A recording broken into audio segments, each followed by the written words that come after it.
Nós os recebemos com alegria e convidamos a abrir a palavra de Deus no livro de Josué, capítulo 11, onde nós daremos continuidade à nossa série de estudos no livro de Josué. Aqui nós temos os relatos, ou o relato das vitórias que Deus deu ao seu povo de Israel sob a liderança de Josué. Versos de 1 a 5, nós lemos a respeito de uma aliança que foi feita com os reis que habitavam na região norte de Canaã, uma aliança militar sob a liderança de Jabim, que parece ter sido o rei mais forte daquela região, com o objetivo de enfrentar os israelitas que já tinham ganhado a parte sul da terra prometida. Do verso 1 a 5. Tendo Jabim, rei de Azor, ouvido as conquistas que Josué tinha feito no sul da terra, enviou mensageiros a Jobabe, rei de Madom, e ao rei Siron e ao rei Aksaf, e aos reis que estavam ao norte, na região montanhosa, na Arabá, ao sul de Quinerete, nas planícies e nos planaltos de Dor, do lado do mar, aos cananeus do oriente e do ocidente, aos amorreus, aos heteus, aos ferezeus, aos jebuseus nas montanhas e aos heveus ao pé do Hermon, na terra de Mispa. Saíram, pois, estes e todas as suas tropas com eles, muito povo, em multidão como a areia que está na praia do mar, e muitíssimos cavalos e carros.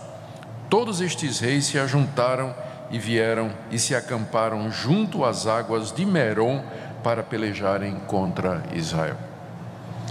Aí do verso 6 ao verso 9, nós lemos como Deus apareceu então a Josué, confortou Josué, prometeu a vitória, e Josué então sai no poder de Deus e conquista e vence aquela batalha no vale do Merom. Versos 6 a 9. Disse o Senhor a Josué: não temas diante deles, porque amanhã a esta mesma hora já os terás traspassado diante dos filhos de Israel. Os seus cavalos jarretarás e queimarás os seus carros. Josué e todos os homens de guerra com ele veio apressadamente contra eles às águas de Merom e os atacaram. O Senhor os entregou nas mãos de Israel e os feriram e os perseguiram até a grande Sidom, até Misrifote-Maim e até o vale de Mispa, ao oriente. Feriram-nos sem deixar nem sequer um. Fez-lhe Josué como o Senhor lhe dissera. Os seus cavalos jarretou e os seus carros queimou. Depois dessa vitória no vale de Merom, então Josué agora parte para conquistar as cidades deles. Eles se reuniram e vieram ao encontro de Josué no centro da terra. Josué venceu a batalha e agora sobe para o norte para conquistar as cidades deles, do verso 10 em diante até o verso 15. Nesse mesmo tempo, voltou Josué, tomou a Azor e feriu a espada o seu rei, porquanto Azor dantes era a capital de todos estes reinos. A todos que nela estavam feriram a espada e totalmente os destruíram, e ninguém sobreviveu, e a Azor queimou. Josué tomou todas as cidades desses reis e também a eles, e os feriu a espada, destruindo-os totalmente, como ordenara Moisés, servo do Senhor. Tão somente não queimaram os israelitas as cidades que estavam sobre os outeiros, exceto Azor, a qual Josué queimou. E a todos os despojos destas cidades e ao gado, os filhos de Israel saquearam para si. Porém, a todos os homens feriram a espada, até que os destruíram, e ninguém sobreviveu. Como ordenara o Senhor a Moisés, seu servo, assim Moisés ordenou a Josué. E assim Josué o fez. Nem uma só palavra deixou de cumprir de tudo que o Senhor ordenara a Moisés. E depois aqui do verso 16 até o verso 23, o livro relata então a conquista de toda a terra ao norte e fecha dizendo que ali a guerra terminou. Com essa conquista do norte, toda a terra estava tomada. Eles entraram em Jericó, conquistaram o sul, teve essa batalha no meio, eles sobem agora e conquistam o norte, e com isso a batalha chega ao final. Verso 16: tomou, pois, Josué toda aquela terra, a saber, a região montanhosa, todo o Neguebe, toda a terra de Gósen, as planícies, a Arabá e a região montanhosa de Israel com suas planícies, desde o monte Alaque, que sobe a Seir, até Baal-Gade, no vale do Líbano, ao pé do monte Hermon. Também tomou todos os seus reis e os feriu e os matou. Por muito tempo Josué fez guerra contra todos estes reis. Não houve cidade que fizesse paz com os filhos de Israel, senão os heveus, moradores de Gibeão. Por meio de guerra as tomaram todas. Porquanto do Senhor vinha o endurecimento do seu coração para saírem à guerra contra Israel, a fim de que fossem totalmente destruídos e não lograssem piedade alguma, antes fossem de todo destruídos, como o Senhor tinha ordenado a Moisés. Naquele tempo veio Josué e eliminou os anaquins da região montanhosa de Hebrom, de Debir, de Anabe, de todas as montanhas de Judá e de todas as montanhas de Israel. Josué os destruiu totalmente com as suas cidades. Nenhum dos anaquins sobreviveu na terra dos filhos de Israel. Somente em Gaza, em Gate e em Asdod alguns subsistiram. Lembrando que os anaquins eram homens de grande estatura. Tem um texto onde é dada a medida, a altura de um deles chegava a quase 3 metros de altura, os anaquins. Então era uma raça de gigantes. Então quem Josué pegou de gigante, eliminou. Não sobrou, ou sobraram muitos poucos, como diz aí o verso 22. Assim tomou Josué toda esta terra, segundo tudo o que o Senhor tinha dito a Moisés. E Josué a deu em herança aos filhos de Israel, conforme as suas divisões e tribos, e a terra repousou da guerra. Então aqui terminam as guerras da conquista. É claro que vai ter mais guerra pela frente, mas a partir desse momento a terra já pertencia aos filhos de Israel. Eles eram o poder dominante, eram o povo que controlava toda a geografia, a entrada e a saída, a economia, tudo estava debaixo do poder de Israel, a partir do capítulo 11, quando diz então que Deus cumpriu todas as promessas que tinha feito de dar aos descendentes de Abraão uma terra. Essa é a leitura do texto, irmãos. Nós vamos orar pedindo que o nosso Deus nos ajude a tirar lições para nós, para que esse não seja apenas o registro de guerras antigas de um povo oriental que viveu no antigo Oriente há tanto tempo atrás, mas que seja a palavra do Deus vivo para nós. Ó Pai, nós sabemos que toda escritura é inspirada por Ti e que tudo que antes foi escrito para o nosso ensino foi escrito, para que por meio das escrituras nós tenhamos esperança.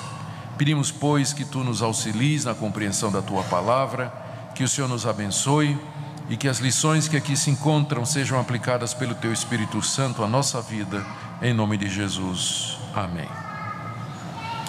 Meus irmãos, o texto relata vários temas que eu gostaria de trazer para vocês.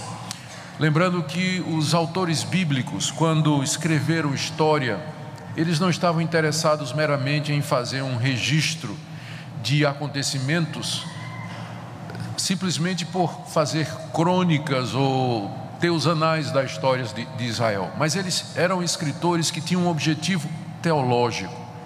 Eles escreveram história para nos ensinar alguma coisa, havia um propósito em fazer isso. Por isso eles selecionam o material, eles escolhem o que vão contar e contam a partir de um determinado ângulo para transmitir uma mensagem para nós. E o texto transmite pelo menos 4 grandes temas que são comuns no livro de Josué e também em todo o Antigo Testamento, e eu diria em toda a Bíblia, e que tem a ver conosco. O primeiro tema aqui na passagem, e é um tema que sempre aparece no livro de Josué e também em todo o Antigo Testamento, é a vitória do povo de Israel contra inimigos mais poderosos. Isso é constante no livro de Josué. Sempre Israel está enfrentando inimigos mais poderosos do que ele, e sempre Israel está vencendo. Quando Israel atravessa o rio Jordão na entrada da terra prometida, está diante de uma cidade fortificada, que é a cidade de Jericó, muito bem preparada, muito bem defendida, humanamente impossível de ser saqueada. Mas nós conhecemos o que aconteceu. Pela intervenção de Deus, as muralhas ruíram e o povo de Israel conquistou aquilo que antes parecia impossível.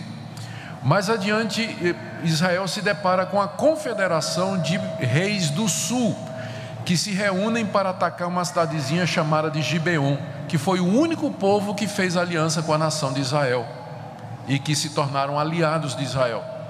Israel, então, Josué com os exércitos de Israel sai em defesa dos gibeonitas, e o que parecia uma vitória impossível é concedida outra vez pela graça de Deus. E aqui nós temos um outro caso. Essa confederação dos reis do norte era ainda maior do que aquela confederação dos reis do sul. Eles eram militarmente mais equipados. Pela primeira vez na história relatada no livro de Josué, aparecem carros de guerra com cavalos, provavelmente adquiridos no Egito. Eram carros de madeira com pinos de ferro, chapas de ferro, preparados para a guerra. É a primeira vez que aparece no livro de Josué esse equipamento militar. Então era um exército muito numeroso, muito grande, e eles estavam acuados, eles estavam preocupados, e pessoas, quando se sentem ameaçadas, elas se tornam ferozes. Era um exército altamente motivado, que vinha para destruir o povo de Israel, e Deus deu vitória. Porque qual é o elemento surpresa do povo de Israel? Por que Israel venceu todos estes combates e vitórias? Não é que eles eram melhores, não é que eles eram mais bem preparados militarmente, não é que eles tinham mais estratégia militar, ou que seus soldados fossem mais hábeis, mas era que Deus estava com o povo. Isso ficou muito claro no capítulo 7, quando eles iam enfrentar uma cidadezinha pequena chamada Ai, mas por causa do pecado de um soldado chamado Acã, Deus retirou a sua graça. E o que parecia uma vitória certa foi uma derrota fragorosa. Se Deus era com Israel, quem podia ser contra Israel? Então esse é o segredo do povo de Deus. Esse é um dos temas que é tratado no livro, que se Deus está com seu povo, não há inimigo grande demais, poderoso demais, que não possa ser vencido. Se Deus é por nós, esse é o refrão da Bíblia toda. Se Deus é por nós, quem será contra nós? Se o poderoso está conosco, se o Criador de todas as coisas está com o seu povo, quem poderá vir contra o povo de Deus? Quem será contra nós, se Deus é o nosso defensor? Esse é o tema número 1 dessa passagem, e também de todo o livro de Israel, e por que não dizer, da Bíblia toda. Que o nosso segredo aqui nesse mundo é Deus, e quando nós trazemos isso para a igreja, nós vemos que tem uma aplicação muito importante. A igreja, ela é diferente, ela não vence pelo marketing, porque ela tem um planejamento estratégico muito bem feito, porque ela tem o domínio da mídia, porque ela sabe usar recursos de divulgação, porque ela tem talentos dentro da igreja. Tudo isso é bom e é importante, mas uma igreja, ela pode ser financeiramente poderosa, ela pode ter talentos ali dentro, ela pode ser uma igreja que tenha estratégia, marketing, que ela tenha mídia, e ainda assim o que ela está fazendo não representa uma vitória no reino de Deus, porque o segredo da igreja é Deus. Às vezes nós focamos apenas no método, como conseguir um objetivo, vamos ganhar Goiânia para Cristo. Então a gente começa a pensar numa estratégia. Não é que é errado fazer isso, mas às vezes a gente se concentra só na estratégia. O que nós vamos fazer? Vamos pegar um mapa, vamos olhar onde não tem igreja, temos recursos para isso, vamos fazer. Está tudo certo, mas o que vai dar a vitória é a presença de Deus ao nosso lado. Se Deus não estiver conosco, se Ele não abençoar o que a igreja fizer, ela vai ser como uma instituição qualquer, ela vai ser como qualquer ONG, ou um clube, ou enfim, qualquer outra coisa. Mas o segredo da igreja é a presença de Deus. Deus tem que estar conosco. E como é que Deus está conosco? Isso o livro de Josué já deixou claro. Se nós andarmos humildemente diante de Deus, se nós obedecermos a Deus, se nós o buscarmos, confessarmos os nossos pecados, Ele então estará conosco e Ele haverá de nos guiar. Uma outra lição que nós aprendemos aqui no texto que nós acabamos de ler, e que é um dos temas prediletos do livro de Josué, e mais uma vez do Antigo Testamento e do Novo também, é a questão da obediência. A obediência de Josué é enfatizada aqui no capítulo 11. 3 vezes está dizendo, no verso 9, no verso 12 e no verso 15: e Josué fez conforme foi ordenado. Josué obedeceu o que havia sido dito. Josué cumpriu aquilo que Deus havia determinado. 3 vezes é dito isso. Josué ataca de acordo com a ordem de Deus. Josué jarreta os cavalos de acordo com a ordem de Deus, e Josué destrói todos os reis como Deus havia ordenado. O ponto enfatizado aqui é o que diz a aliança que Deus tem conosco. Deus tem uma aliança com seu povo, e os termos da aliança são estes: a obediência traz a bênção, a desobediência traz o castigo. Josué obedeceu a Deus e Deus então lhe deu a vitória. Josué seguiu o que Deus havia mandado e Deus fez com que o trabalho dele fosse frutífero, que é o que Deus disse no início do capítulo, no início do livro de Josué, no capítulo 1, onde está escrito: Deus apareceu a Josué quando Moisés morreu e disse a Josué: Moisés é morto, você agora é o comandante, faça o que eu digo, me obedeça, siga o livro da lei, não vá nem para a direita nem para a esquerda, porque se você fizer isso, onde pisar a planta do seu pé, então eu vou dar a você essa terra. Deus havia feito essa promessa a Josué: se você me obedecer e fizer o que é correto, todos os seus esforços serão bem-sucedidos e você haverá de conquistar toda a terra. Esse é um ponto que aparece na Bíblia toda, que Deus requer de nós a nossa obediência, que nós façamos o que Ele deseja, mesmo quando isso pode parecer sem sentido. Eu pego um exemplo aqui do texto que eu não tenho tempo de explorar. Vou pegar só um exemplo aqui do texto. Deus disse a Josué que quando ele conquistasse as carroças, os carros de guerra, ele tinha que destruir os carros e jarretar os cavalos. Jarretar significa cortar o nervo da pata traseira, o tendão da pata traseira do cavalo, de maneira que o cavalo não presta mais para correr, o cavalo não corre mais, ele se torna inútil para a guerra. Agora, pensando bem, Israel estava em guerra. Se ele conquistasse os cavalos de Jabim, ele poderia usar esses carros contra os cananeus. Era uma arma importante, mas Deus não queria que eles usassem estas armas. Por que Deus não queria que eles usassem os cavalos? Só tem uma resposta. Era para deixar muito claro que a vitória vinha de Deus. Deus não precisava de carros e nem de cavalos para dar vitória a Israel, mas a presença dele haveria de fazer com que aquela empreitada fosse bem sucedida. Então parecia uma ordem estranha. Você imagina numa guerra e o Brasil conquista os tanques de guerra da nação inimiga, e aí vem a ordem: destrói todos os tanques. Mas espera aí, comandante, nós podemos usar esses tanques contra os inimigos? Não, é para destruir tudo. E Josué obedeceu, mesmo que militarmente isso parecia algo ilógico, não é? Você conquistou uma arma de guerra importante, e em vez de usá-la, você simplesmente tem que destruí-la. Mas Josué obedeceu tudo que Deus havia mandado, mesmo quando não parecia lógico, parecia não ver sentido, mas Deus mandou, e pela fé ele fez o que havia sido mandado. Essa é uma outra lição que o texto nos mostra: a obediência, como Deus de fato recompensa a obediência. O terceiro tema que nós encontramos aqui no texto é o da conquista completa da terra em cumprimento às promessas de Deus.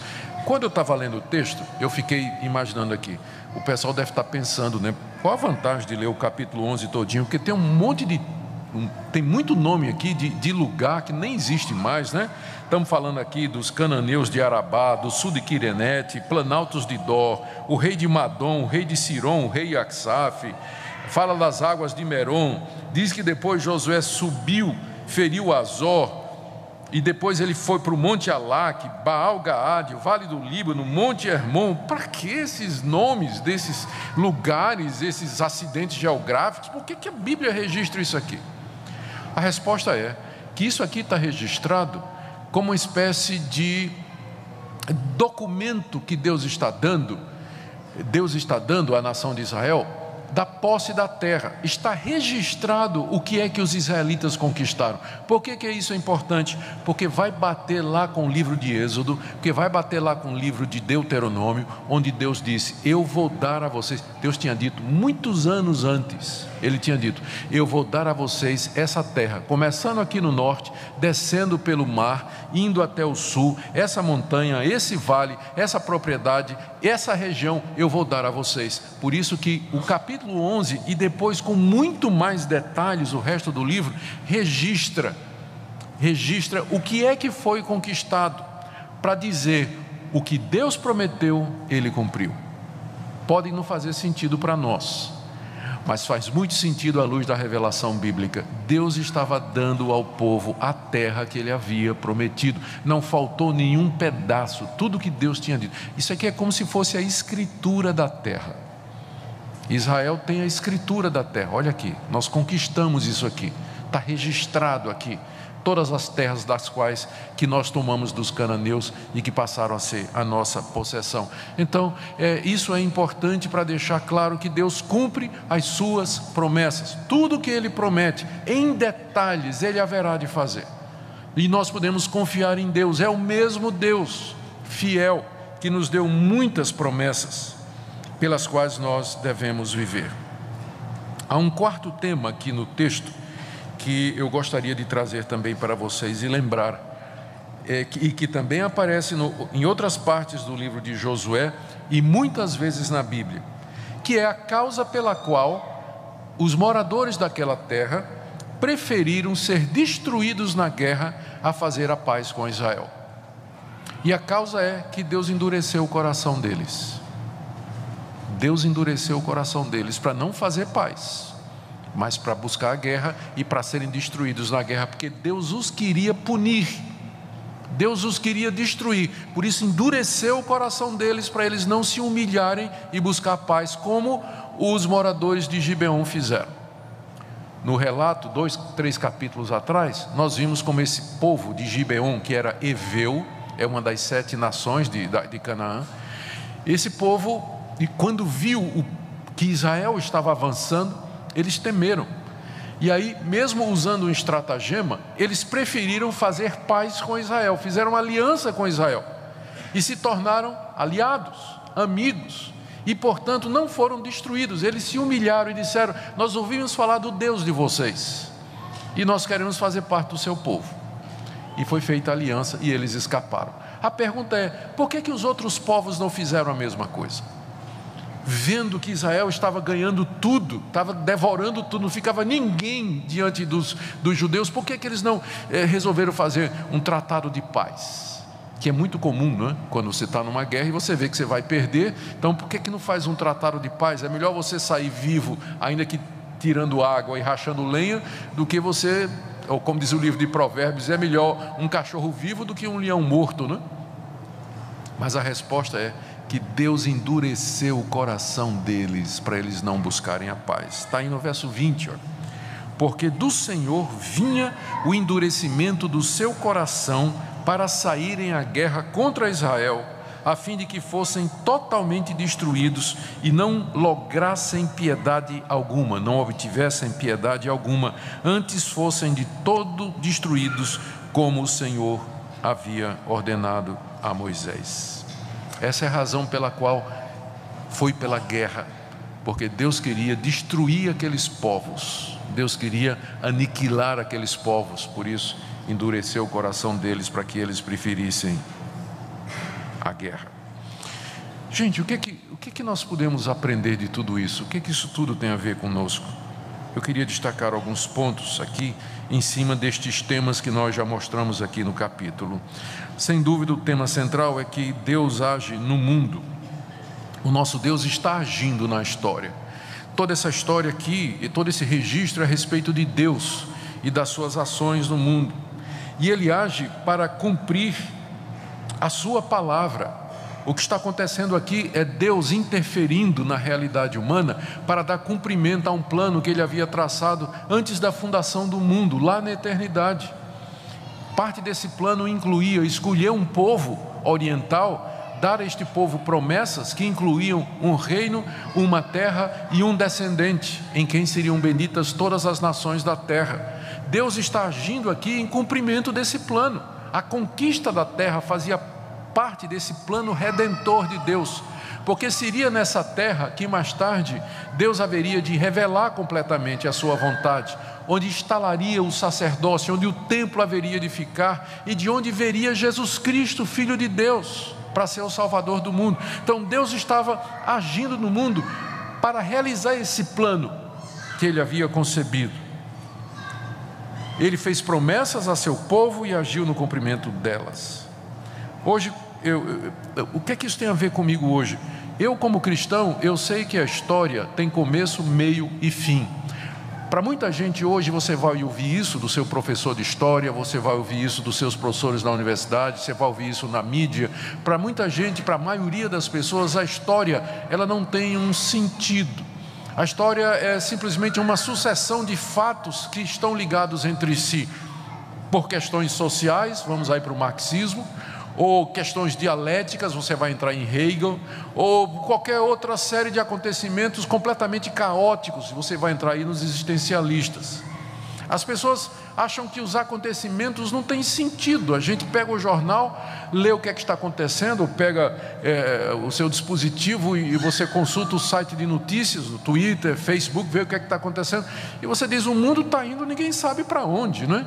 Essas coisas estão acontecendo, mas para o cristão não. Eu sei para onde o mundo está indo, eu sei de onde ele veio, o que é que está acontecendo agora e para onde o mundo vai. Há um Deus que controla a história, e esse Deus está ocupado agora em reunir o seu povo, em chamar de todas as línguas, povos, tribos e nações, um povo que Ele amou antes da fundação do mundo. Toda a política, toda a economia, toda a movimentação das nações e dos países tem a ver com Deus agindo com um propósito específico, que nos é misterioso, que nos é secreto, que não é perceptível ao olho nu. Mas eu, pela fé, sei que Deus continua agindo no mundo, nem sempre de forma sobrenatural, mas pela providência, pelas circunstâncias, Ele está preparando um povo para si, que nós chamamos da sua igreja, de entre todas as nações. Ele está realizando o seu propósito em punir os ímpios, por exemplo, em castigar os desobedientes. Ele está fazendo isso. Então, a gente sabe que a igreja é o centro da história, e a história se encaminha para um final que Deus já disse que vai acontecer, que é o dia do juízo, quando Ele vai trazer à luz toda a injustiça, quando Ele vai punir todo o pecado, e Ele vai recompensar o seu povo. É o dia que nós aguardamos e dizemos, Maranata, vem Senhor Jesus. Então o mundo se aproxima cada dia mais do final da sua história, como nós a conhecemos, e o mundo vindouro se aproxima. Então o cristão, ele tem uma visão da história, ele não é alguém que se encontra perdido, que não sabe o que é que ele está fazendo nesse mundo. Ele sabe que a vida dele, de alguma forma, se encaixa dentro desse grande plano que Deus preparou antes da fundação do mundo. E nessa ação de Deus, eu já destaquei aqui que Ele abençoa a obediência, que Ele age em favor do seu povo, mas deixe-me falar um pouquinho mais a respeito desse último ponto aqui, que eu vou usar depois para terminar com uma exortação para nós. É que o texto deixa muito claro que Deus endurece pessoas. Está claro o texto, não está? Veio de Deus o endurecimento do coração daqueles homens. Quando você compara essa passagem com outras, o quadro que você tem é que Deus endurece a quem Ele deseja castigar. Esse é o ponto. Quando Deus deseja castigar alguém, Ele endurece o coração daquela pessoa. para que aquela pessoa se torne ainda mais merecedora de castigo. Nós temos alguns exemplos na Bíblia, eu quero mostrar para vocês. No livro de Êxodo, Deus apareceu a Moisés e disse: quando você voltar ao Egito, Moisés, faça diante de Faraó todos os milagres que eu te mostrei, mas eu endurecerei o coração de Faraó, para que não deixe ir o povo. Como é que Deus manda primeiro Moisés fazer milagres, para Faraó se convencer que Deus existe e que ele está mantendo prisioneiro o povo de Deus e libere o povo? E Deus disse: você vai fazer todos os milagres, mas eu vou endurecer o coração de Faraó, para que Faraó não deixe ir o povo. Por que Deus fez isso? E a razão é que Deus queria castigar o Egito. Deus queria punir o Egito por toda a sua idolatria, por toda a sua violência, por toda a sua sede de poder, por toda a sua arrogância. E o que é que Deus faz? Deus dá evidências de que Ele existe, de que Ele é Deus, de que Ele é a verdade, mas Ele cega o ímpio para o ímpio não ver. E como resultado, o ímpio fica ainda mais responsável, porque a verdade foi colocada diante dele e o castigo é ainda mais duro. Deus endureceu o coração de Faraó, porque queria castigar Faraó por todos os pecados que Faraó já tinha cometido. Não é que Deus está cegando o inocente. Às vezes as pessoas dizem assim: puxa, Deus endurece o coração das pessoas, isso parece injusto. Não, Deus só endurece o coração de quem já se endureceu. Deus endurece o coração do desobediente, daquele que já viu, já teve uma visão da verdade, mas na sua dureza e impiedade se recusa a obedecer. Então Deus o endurece mais ainda. Então o endurecimento do coração já é o começo do castigo de Deus, que vai continuar no inferno, mas começa aqui, quando Deus começa a endurecer. Lá em Deuteronômio, capítulo 2, verso 30, está dizendo que quando o povo de Deus estava chegando, ainda sob a liderança de Moisés no Mar Vermelho, o rei de Esbom, que era Seom, não, estou lendo Deuteronômio 2,30, não deixou passar o povo de Deus, porque Deus endureceu o seu espírito e fez obstinado o seu coração. Aí o que é que aconteceu? O rei não quis deixar o povo de Israel passar. Então o povo de Israel guerreou contra ele e destruiu completamente. De onde veio isso? Deus endureceu o coração daquele rei para não deixar Israel passar, para ter guerra, para Deus destruir aquele povo ímpio. Aqui tem muita passagem. Conhece a história dos filhos de Eli, aquele sacerdote em Israel, que eram homens, moços ímpios, que seguiram no caminho do pai, eram sacerdotes que se prostituíam com as mulheres lá no templo, que roubavam dos sacrifícios e dos alimentos que eram oferecidos. O pai chegou para eles, e o pai nunca tinha repreendido os filhos, chegou e disse: meus filhos, estou lendo 1 Samuel 2, 24 a 25, meus filhos, não é bom o que vocês estão fazendo. Se vocês pecarem contra Deus, quem vai salvar vocês? Aí diz o texto: entretanto, os filhos não ouviram a voz do pai, porque Deus os queria matar. Deus queria matar os filhos do sacerdote Eli, por isso endureceu o coração deles, para que eles não ouvissem a voz do pai, não se arrependessem. Deus fez isso já como o início do processo de castigo, porque eles já vinham desobedecendo, ouviam e não queriam se converter, e Deus disse: está bem, então seja feita a tua vontade. É isso que você quer? Você não quer ouvir? Você quer continuar na desobediência, na dureza de coração? Tudo bem, seu coração vai ficar mais duro ainda. E já é o começo do castigo. Outra passagem: o rei Roboão, filho de Salomão. Salomão morreu, ele herda o trono. O povo de Israel vem e diz: teu pai tinha tributos muito pesados, cobrava muito imposto, você é rei agora, então alivia os impostos, dá uma melhorada aí no imposto de renda, né? Diminui um pouquinho, baixa as taxas, você agora é nosso rei, não seja como o teu pai, na época do teu pai era muito pesado. Aí Roboão consultou com os sábios e disse: atende o povo, se você atender o povo, você vai ser rei a vida toda. Aí consultou os moços disseram: não, você vai dizer para eles o seguinte: o meu dedo mínimo é mais grosso do que os lombos do meu pai, ele castigou vocês com chicote, eu vou castigar com escorpião. Aí diz que foi Roboão que deu essa resposta ao povo, mas diz que ele deu essa resposta ao povo, por quê? Deus, diz aqui, olha, o rei não deu ouvidos ao pedido do povo, porque este acontecimento vinha do Senhor para confirmar a palavra que Deus tinha dito. Deus tinha dito: Roboão, eu vou tirar o reino da tua mão, como castigo pela idolatria dos reis que vieram antes de você. E o resultado foi que Roboão, coração dele se endureceu, coração dele seguiu o caminho pior. O resultado vem logo em seguida no texto: o povo dividiu. Foi quando houve a divisão do reino do norte e reino do sul. Deus fez isso. Quem não lembra de Isaías capítulo 6, quando Deus diz a Isaías: Isaías, vai e prega o evangelho, mas eu vou endurecer o coração desse povo, para que eles não ouçam a tua pregação, Isaías.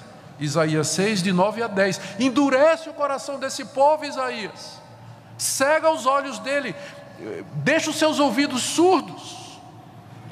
Isaías, quando foi pregar, ele já ia saber que não ia ter, no relatório dele no final do ano para o conselho, não ia ter convertido nenhum. Quantos você converteu esse ano, Isaías? 0.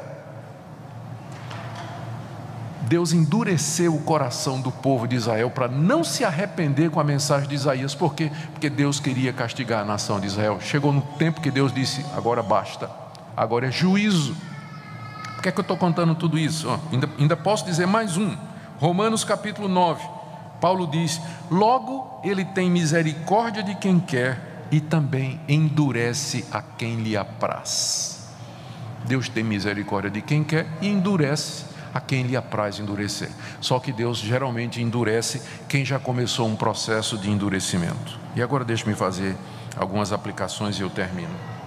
Queridos irmãos, talvez você pergunte: onde é que está Deus hoje? Onde é que Ele está agindo? Deus está agindo na história. Deus está agindo aqui ao nosso redor. E você, como cristão, deveria pela fé perceber a ação de Deus no mundo e na vida das pessoas, na conversão e transformação de vidas, no castigo dos ímpios, na providência de Deus. O nosso Deus não está morto, não está cego, nem surdo, nem seu braço estendido para que não possa agir. Ele está ao nosso redor e você devia saber isso. Ele é o Deus que intervém, o Deus que ouve orações, o Deus que guia a nossa vida. Talvez você pergunte: mas qual é o plano de Deus para a minha vida?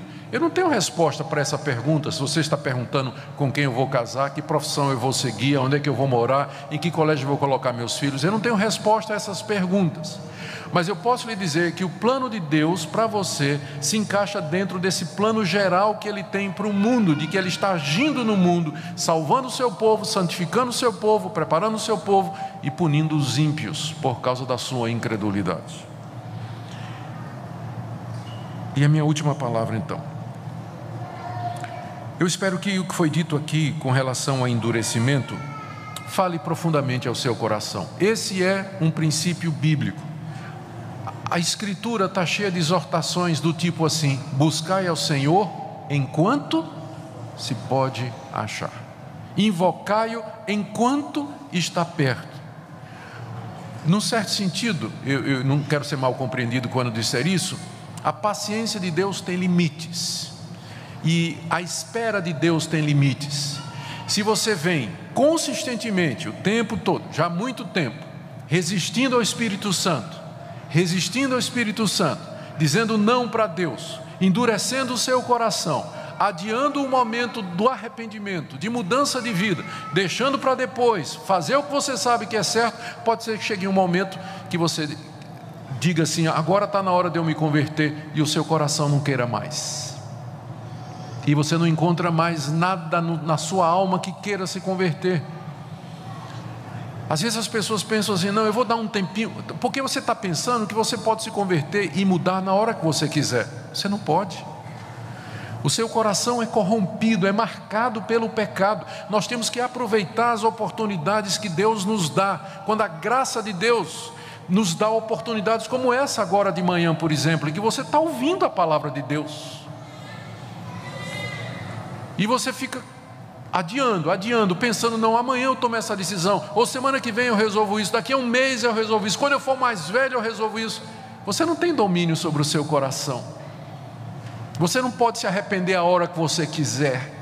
Você tem que aproveitar as oportunidades que Deus lhe dá, quando Ele, na sua misericórdia, chegar perto de você, como agora de manhã, pela palavra, Ele está chegando perto de você. Então hoje é o momento oportuno, esse é o momento da salvação. de você ouvir a voz de Deus e não endurecer mais o seu coração, porque o que pode vir amanhã é mais endurecimento. Deus agora então vai começar a mandar a dureza de coração para você. E sabe quando é que você vai se converter e se arrepender? Nunca mais. Nunca mais. A hora é agora, quando Deus está próximo e quando a sua palavra fala ao seu coração. Que Ele tenha misericórdia de nós, que Ele, na sua graça e favor, nos conceda corações arrependidos, quebrantados, para que nós não saiamos em guerra contra Ele, para sermos destruídos como aqueles cananeus, mas para que nós nos humilhemos diante dEle e por Ele sejamos salvos e perdoados. Amém.